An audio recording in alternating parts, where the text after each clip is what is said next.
నెలకి 50,000 నుండి 60,000 ఆదాయం రన్ టైలర్ యాప్లో ఆర్డర్ కంప్లీట్ చేసి పేమెంట్ పొందండి.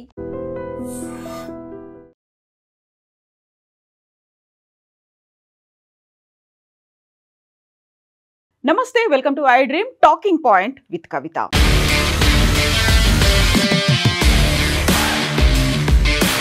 సోషల్ మీడియాలో ఇప్పుడు మీమ్స్ వెల్లువెత్తుతున్నాయి. అది కూడా ప్రధానంగా F-35 ఫైటర్ జెట్కి సంబంధించి.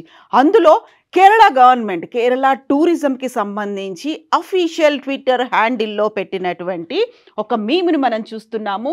UK F-35B. Kerala is such an amazing place, I don't want to leave, definitely recommend అంటూ 5 స్టార్ రేటింగ్ ఇచ్చినట్టుగా కేరళ టూరిజం అఫీషియల్గా ఈ మీమ్ని పెట్టింది. ఇది యూకేకి చెందినటువంటి F-35Bకి సంబంధించినటువంటి ఒక మీమ్. దీంతో పాటుగా ఇంకొక మీమ్, F-35Bకి మన కేంద్ర ప్రభుత్వం ఒక ఆధార్ కార్డు కూడా ఇచ్చింది అనేది. F-35B నాయర్, కేరళ కాబట్టి నాయర్గా అనౌన్స్ చేశారు F-35B నాయర్ అని. అండ్ కేరళ తిరువనంతపురం ఎయిర్పోర్ట్లో అది ల్యాండ్ అయింది June 14, 2025.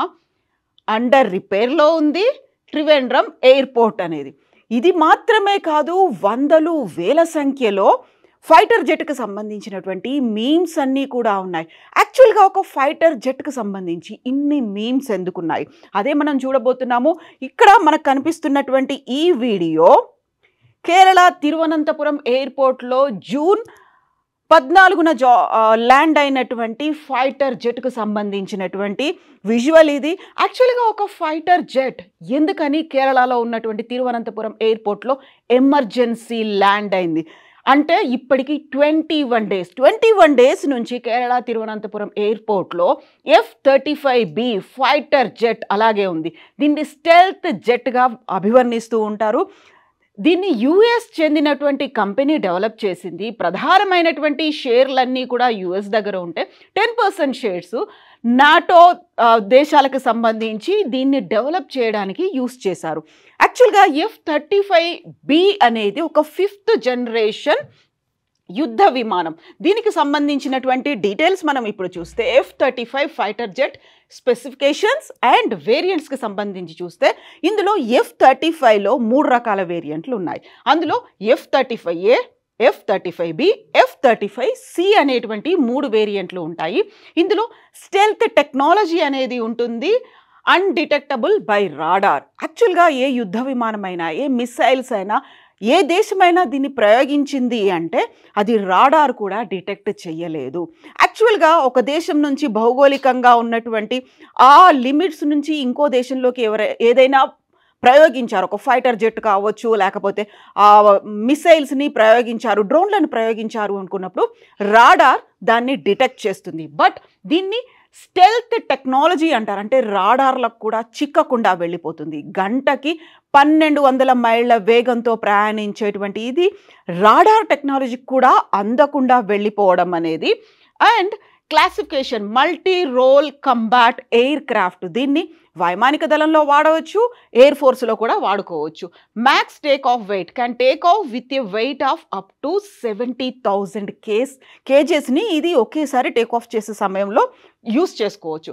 And weaponry capable of carrying dozens of missiles, 1-2 missiles కాదు, డజన్ల సంఖ్యలో మిసైల్లని ఇది F-35 అనేది క్యారీ చేస్తుంది. Range can over 2,800 kilometres in a single flight. ఒక్కసారి ప్రయాణం చేసింది అంటే ఈ F-35 ఫైటర్ జెట్ 2,800 కిలోమీటర్ల వరకు ప్రయాణం చేస్తుంది. యాక్చువల్గా మనం చెప్పుకున్నట్టుగా 3 వేరియంట్లు ఉన్నాయి. F-35A అనేది 80 మిలియన్స్ అవుతుంది, $80 మిలియన్ పర్ యూనిట్. అంటే ఒక్క ఫైటర్ జెట్కి $80 మిలియన్ అవుతుంది. F-35B 115 మిలియన్లు పర్ యూనిట్ అవుతుంది. అండ్ F-35C $110 మిలియన్ల పర్ యూనిట్ అవుతుంది. యాక్చువల్గా కేరళ తిరువనంతపురం ఎయిర్పోర్ట్లో ల్యాండ్ అయినటువంటి F-35కి సంబంధించి ఇక్కడ మనం చూసినటువంటి 5 రకాల అడ్వాన్స్డ్ ఫీచర్సే కాకు ఇంకా మోస్ట్ అడ్వాన్సింగ్ ఫీచర్స్ కూడా ఉన్నాయి. యాక్చువల్గా F-35Aకి సంబంధించి చూస్తే ఇది కన్వెన్షనల్గా ఏ ఫైటర్ జెట్ అయినా కానీ, స్టెల్త్ జెట్ అయినా కానీ యూస్ చేసేటువంటి రన్వేని యూస్ చేస్తుంది. కన్వెన్షనల్గానే ఇది ఉంటుంది. F-35B అనేది అతి తక్కువ ఏరోస్పేస్ ఉన్నటువంటి లేకుంటే అతి తక్కువ రన్వే ఉన్నప్పుడు కూడా దీన్ని యూస్ చేసుకోవచ్చు. ఎట్ ద సేమ్ టైం యూజువల్గా రన్వే మీద ఏదైనా ఫైటర్ జెట్ ఇలా వెళ్తూ ఉంటుంది, ఆ తర్వాత ల్యాండింగ్ కూడా సేమ్ ఇలా వచ్చి ల్యాండ్ అవ్వాలి. బట్ ఇది వర్టికల్గా ల్యాండ్ అవ్వడం అనేది దీని యొక్క స్పెషాలిటీ. అంటే ఆకాశం నుంచి డైరెక్ట్గా ఇలా కిందికి ల్యాండ్ అయిపోవడం అనేది దీని స్పెషాలిటీ. అతి తక్కువ రన్వే ఉన్నప్పటికి కూడా దీన్ని యూస్ చేసుకోవచ్చు. ఇక F-35C అనేది క్యారియర్ జెట్ లాగా యూస్ చేస్తుంటారు, క్యారియర్ ఫైటర్ జెట్ లాగా యూస్ చేస్తుంటారు. అండ్ F-35B తిరువనంతపురంలో ల్యాండ్ అయినటువంటి ఈ ఫైటర్ జెట్కి సంబంధించినటువంటి ఇంకొక వీడియోని నేను చూపిస్తాను. యాక్చువల్గా ఎందుకని ఇది వర్టికల్గా ల్యాండ్ అవుతుంది అనేది, నిట్ట నిలువుగా ఇలా కిందికి ల్యాండ్ అయిపోవడం అనేది. సో దీన్ని మనం చూస్తున్నాం F-35Bకి సంబంధించి వర్టికల్గా ల్యాండ్ అవ్వడం ఎలా ఉంటుంది అనేది. సో ఇది కింద నుంచి ఇలా డైరెక్ట్గా వచ్చేసి ల్యాండ్ అయిపోతుంది. అక్కడ ఉన్నటువంటి ఎయిర్ ఫోర్స్ బేస్మెంట్ మీదో లేకుంటే అక్కడ ఉన్నటువంటి రన్వే మీదో ఇది ల్యాండ్ అవ్వడం అనేది చూస్తున్నాం మనం. డైరెక్ట్గా మనకి టేక్ ఆఫ్కి ఎలా అయితే రన్వే మీద వెళ్తుందో ల్యాండింగ్ కూడా అలాగే రన్వే మీద రావాలి. బట్ ఇక్కడ మనం చూస్తూ ఉంటే యాజ్ ఇట్ ఈస్గా అలా కిందికి దిగిపోవడం అనేది అది F-35Bకి ఉన్నటువంటి స్పెషాలిటీ. సో ఇదేమో మనం ల్యాండ్ మీద ల్యాండ్ అయ్యేది చూసాం కదా, ఇప్పుడు మనం సముద్రానికి సంబంధించి ఎలా ల్యాండ్ అవుతుందో చూద్దాం. యాక్చువల్గా ఇంతకుముందు నేను చెప్పినట్టుగా దీన్ని మల్టీ రోల్ కంబాట్ ఎయిర్ క్రాఫ్ట్గా యూస్ చేస్తుంటారు. At the same time navy కావచ్చు, ఎయిర్ ఫోర్స్ కావచ్చు, దీన్ని యూస్ చేసుకోవచ్చు. సో ఈ విజువల్లో కూడా మనకు చాలా క్లియర్గా కనిపిస్తుంది దీన్ని వర్టికల్ ల్యాండింగ్ ఒక షిప్ మీద ఎలా అవుతుంది, ఒక క్రూయిజ్ దాని మీద ఎలా అవుతుంది అనేది. ఇది వర్టికల్ ల్యాండ్. సో ఎక్కడ ఎక్కువ ప్లేస్ కావాలని లేదు, రన్వే చాలా పెద్ద పొడవుగా ఉండాలని కూడా లేదు, ఉన్నటువంటి చిన్న లిమిటెడ్ స్కోప్లోనే ఇది ల్యాండ్ అవ్వడం అనేది. ఇదే F-35 సిరీస్లో F-35Bకి ఉన్నటువంటి స్పెషాలిటీ. సో చాలా ప్రాపర్గా ప్రెసిసివ్గా అదే ప్లేస్లో ల్యాండ్ అవ్వడం అనేది దీనికి స్పెషాలిటీ. యాక్చువల్గా దీన్ని F-35Bని ఎవరు డెవలప్ చేశారు అనేది ఇప్పుడు మనం చూద్దాము. F-35Bకి సంబంధించి చూస్తే యాక్చువల్గా దాన్ని ఎందుకు చాలా మోస్ట్ అడ్వాన్స్డ్ టెక్నాలజీ, ఒక ఫైటర్ జెట్ స్టెల్త్ ఎయిర్ క్రాఫ్ట్గా దాన్ని యూస్ చేస్తూ ఉంటారు. దానికి ఉన్నటువంటి ధర అనేది యాక్చువల్గా ఒక గంట సేపు అది ఫ్లై చేస్తేనే, దాన్ని మనం యూస్ చేసుకున్నాము ఒక గంట సేపు అంటేనే దానికి $36,000 ఖర్చు అవుతుంది. ఇమాజిన్ ఒక గంట కాకుండా ఒక రోజంతా దాన్ని యూస్ చేసుకోవాలి అంటే ఎంత ఖర్చు అవుతుంది. ఒక గంట సేపు దీన్ని F-35ని కనుక మనం యుద్ధ విమానాల్లో లేకుంటే మనం డిఫెన్స్ కోసం యూస్ చేసాము అంటే $36,000 ఖర్చు అవుతుంది. ఇక మనం ఇప్పుడు చూస్తున్నటువంటి ఈ హెల్మెట్ కూడా F-35 సిరీస్లో ఉపయోగించేటువంటి హెల్మెట్ అనేది ఇది కూడా $4 లక్షల అవుతుంది. సో అర్థమైపోయింది కదా ఎంత కాస్ట్లీ హెల్మెట్ అనేది యూస్ చేస్తున్నారు. కేవలం హెల్మెట్కే $4 లక్షల అవుతే F-35 యుద్ధ విమానానికి ఇంకెంత ఖర్చు అవుతుంది. యాక్చువల్గా దీంట్లో ఉన్నటువంటి మోస్ట్ అడ్వాన్స్డ్ టెక్నాలజీ కూడా $4 లక్షల ఎందుకని ఖర్చు అవుతుందంటే active matrix liquid crystal display image అనేది ఉంటుంది. ఇందులో డిస్ప్లే ఇమేజ్ ఉంటుంది, సెన్సార్ ఫ్యూజన్స్ ఉంటాయి, binocular 40 degree by degree field of view అనేది ఉంటుంది, integrated day and night cameras ఉంటాయి, and ejection safe to 600 knots equivalent air speed. So ఆ speed కావచ్చు లేకుంటే దానికి ఉన్నటువంటి టెక్నాలజీ కావచ్చు, at the same time viewing capacity కావచ్చు, డే అండ్ నైట్ కెమెరాస్ విజువల్స్గా ఉండేవి, ఇదే $4 లక్షల ఖర్చు అవుతుంది. యాక్చువల్గా మనం ఇంతసేపు చెప్పుకున్నటువంటి F-35Bని ఎవరు తయారు చేస్తున్నారు? యూకేకి చెందినటువంటి లాక్హీడ్ మార్టిన్ F-35 లైట్నింగ్ 2ని తయారు చేస్తోంది. ఇప్పుడు మనం చూసినటువంటి ఈ F-35కి సంబంధించి చూస్తే ఇప్పుడు మనకి ల్యాండ్ అవుతోంది, వర్టికల్గా ల్యాండ్ అవుతోంది. ఈ F-35B అనేది ఏ సిరీస్ అయినప్పటికీ కూడా సింగిల్ ఇంజన్ సింగిల్ సీటర్గా ఉంటుంది. లాక్హీడ్ మార్టిన్ దీన్ని తయారు చేసింది. యాక్చువల్గా ఇది B వర్షన్. మనం F-35Bకి సంబంధించి చూసుకుంటే షార్ట్ టైంలోనే టేక్ ఆఫ్ ఉంటుంది, షార్ట్ చిన్న ప్లేస్ అవుతుంది, వర్టికల్ ల్యాండింగ్ అనేది ఉంటుంది. అండ్ ఇప్పుడు బ్రిటన్ రాయల్ నేవీకి చెందినటువంటి ఈ F-35B ప్రస్తుతం తిరువనంతపురం ఎయిర్పోర్ట్లో ల్యాండ్ అయ్యి ఉంది. జూన్ 14న ఇది ల్యాండ్ అయింది. అప్పటి నుంచి కదలకుండా అదే ప్లేస్లో ఉంది. ఎందుకని ఇక్కడ ఈ ప్లేస్లో జాయిన్ అవ్వాల్సినటువంటి అవసరం ఏర్పడింది? ఇక్కడ మనకి బ్రిటన్ దగ్గర నుంచి కానీ మనకు కానీ అక్కడ జియో పొలిటికల్ ఇష్యూస్ రాలేదు, వార్ కండిషన్ అనేది కూడా లేదు. ఇప్పుడు మనకి స్క్రీన్ మీద కనిపిస్తున్నటువంటి F-35B అనేది తిరువనంతపురం ఎయిర్పోర్ట్లో ల్యాండ్ అవ్వక ముందు అరేబియన్ సీలో గస్తీ తిరుగుతుంది. యాక్చువల్గా డిఫెన్స్ కోసం దీన్ని యూస్ చేస్తున్నప్పుడు రాడార్లకి చిక్కదు. అయితే ఇది గస్తీ కోసం తిరుగుతున్నటువంటి ఫైటర్ జెట్ కాబట్టి దాంట్లో ఫ్యూయలింగ్ సమస్య వచ్చింది, అందువల్లే ఇక్కడ ల్యాండ్ అయింది. ఎట్ ద సేమ్ టైం అక్కడ ఉన్నటువంటి ఎయిర్ ఫోర్స్ అధికారుల పర్మిషన్స్ కూడా తీసుకుంది. ఇక్కడ నేవీ అధికారుల పర్మిషన్, త్రివిధ దళాల పర్మిషన్ తీసుకున్న తర్వాతే వాళ్ళ హెల్ప్తోనే వాళ్ళ సపోర్ట్తోనే దీన్ని ఇక్కడ ల్యాండ్ చేశారు. సో అరేబియన్ సీలో ఇది గస్తీ తిరుగుతోంది కాబట్టి నేవీ అధికారుల పర్మిషన్ ఉంది, వాళ్ళ పర్మిషన్తోనే ఇక్కడ ల్యాండ్ అయ్యారు. రాడార్కి చిక్కదు అండ్ పర్మిషన్ ఉంది అనుకున్నప్పుడు ఇక్కడ డిఫెన్స్ కోసం వాడుతున్నప్పుడైతే స్టెల్త్ సిస్టమ్ అనేది వర్క్ చేస్తుంది, రాడార్లకు చిక్కకుండా వెళ్తుంది. బట్ ఇది మామూలుగా రెగ్యులర్గా గస్తీ తిరుగుతోంది కాబట్టి అక్కడ స్టెల్త్ సిస్టమ్ని ఆఫ్ చేసి ఉంటారు, అందువల్లే అది జామ్ అయి ఉంటుంది, లేకపోతే ఫ్యూయలింగ్ సమస్యలు వచ్చి ఉంటాయి, టెక్నికల్గా ఇతర సమస్యలు ఏవో వచ్చాయి కాబట్టి ఇక్కడ ల్యాండ్ చేయడానికి పర్మిషన్ ఇచ్చారు అనేది.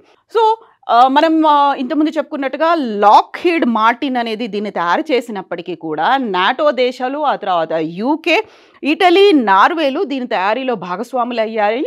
అండ్ నాటో సభ్య దేశాలకి, అమెరికా మిత్ర దేశాలకి U-35ని అమెరికా అమ్మింది. అందులో జపాన్, దక్షిణ కొరియా, ఇజ్రాయెల్కి కూడా F-35ని అమెరికా అమ్మింది. అండ్ ఈ సంవత్సరం ఫిబ్రవరిలో ప్రధానమంత్రి నరేంద్ర మోదీ US పర్యటనకు వెళ్ళినప్పుడు కూడా డొనాల్డ్ ట్రంప్ U-35ని మనకు విక్రయిస్తాను అనేటువంటి ఒక ఆఫర్ను కూడా ఇచ్చారు. బట్ ఆ ఆఫర్ని సున్నితంగానే రిజెక్ట్ చేసినటువంటి పరిస్థితి కనిపిస్తోంది. ఎందుకంటే ఇప్పటిదాకా F-35ని మనం తీసుకోలేదు. దానికి ప్రధానమైనటువంటి కారణం రష్యా తయారు చేస్తున్నటువంటి సుకోయ్ యుద్ధ విమానాల్ని మనం యూజ్ చేయడం అనేది. సో ఇప్పుడు ఒక కంపారిజన్ అనేది కూడా చూద్దాము. ఎందుకని F-35 కంటే మనం సుకోయ్ 57 మీద డిపెండ్ అవుతున్నాము, సుకోయ్ 57ని మనం తీసుకుంటున్నాం అనుకుంటే F-35 లైటనింగ్ టు సుకోయ్ 57 ఫెలాన్కి సంబంధించి మనటువంటి కంప్లీట్ ఒక కంపారిటివ్ స్టడీ లాగా చూస్తే మ్యాక్సిమం ఆల్టిట్యూడ్ 50,000 ఫీట్లు ఉంటుంది, అంటే 15,240 మీటర్స్ అనేది ఉంటుంది. మ్యాక్సిమం ఆల్టిట్యూడ్ 66,000 ఫీట్లు, అంటే 20,000 మీటర్ల ఆల్టిట్యూడ్ అనేది సుకోయ్కి ఉంది. మ్యాక్సిమం రేంజ్ 1380 మైల్స్ ఉంది, అంటే 2,220 కిలోమీటర్లు.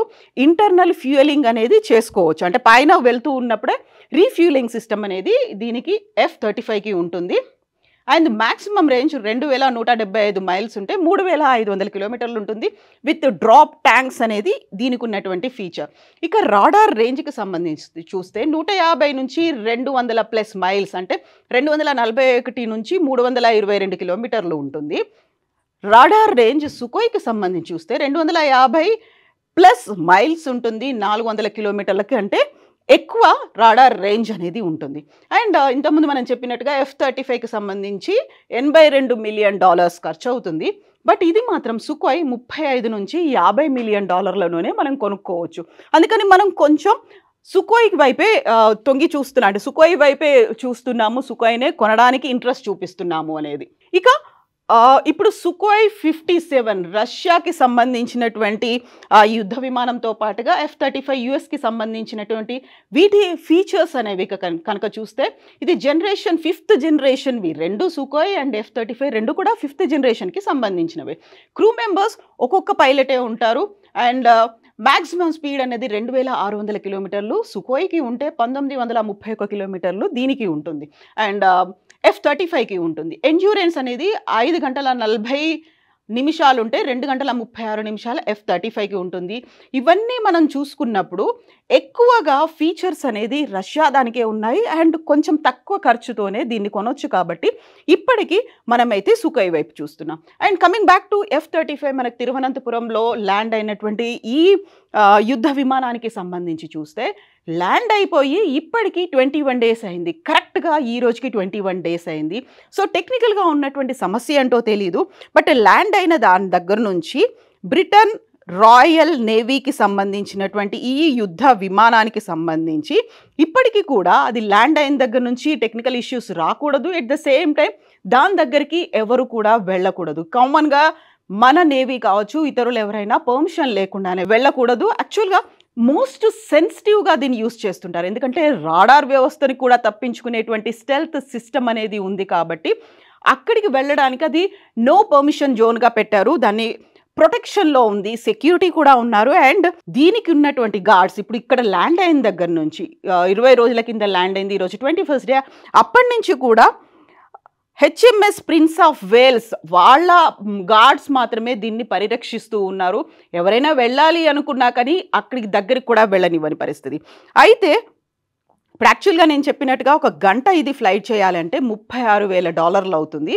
అండ్ దీంట్లో ఉన్నటువంటి ప్రతి ఒక్క చిన్న పార్ట్ ఇంక్లూడింగ్ చిన్న నట్టు బోల్టు స్క్రూల దగ్గర నుంచి కూడా చాలా సెన్సిటివ్గా ఉంటాయి. వాటిని మళ్ళీ డిస్మాంటిల్ చేయాలి అంటే కూడా చాలా కష్టమైనటువంటి ప్రక్రియ.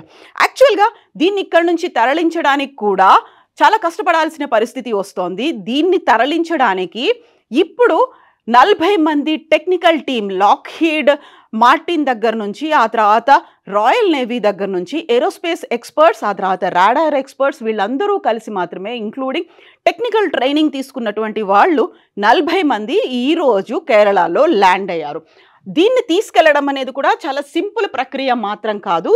దీన్ని తీసుకెళ్లడం ఇక్కడ ఉన్నటువంటి వింగ్స్ని తొలగించి కంప్లీట్ బాడీని C-17 గ్లోబ్ మాస్టర్ 3లో తరలించాల్సినటువంటి అవసరం ఉంటుంది. ఎందుకని ఇంత కష్టమైనటువంటి ప్రక్రియగా ఇది ఉంది అంటే, సో ఇప్పుడు మనం C-17 కార్గోకి సంబంధించి చూస్తే 26 మీటర్ల పొడవు అనేది ఉంటుంది.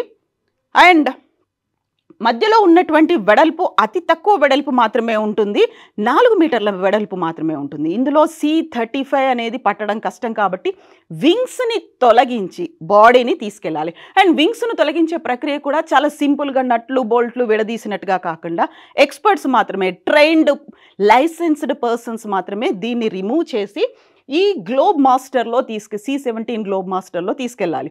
C-17 గ్లోబ్ మాస్టర్ అనేది ఇప్పుడు భారతదేశంతో పాటుగా అమెరికా, బ్రిటన్ ఇలాంటి కంట్రీస్లో కూడా ఉంది, ఇజ్రాయెల్లో ఉంది, టర్కీలో వచ్చినటువంటి భూకంపంలో కూడా C-17ని దీన్ని ఉపయోగించారు.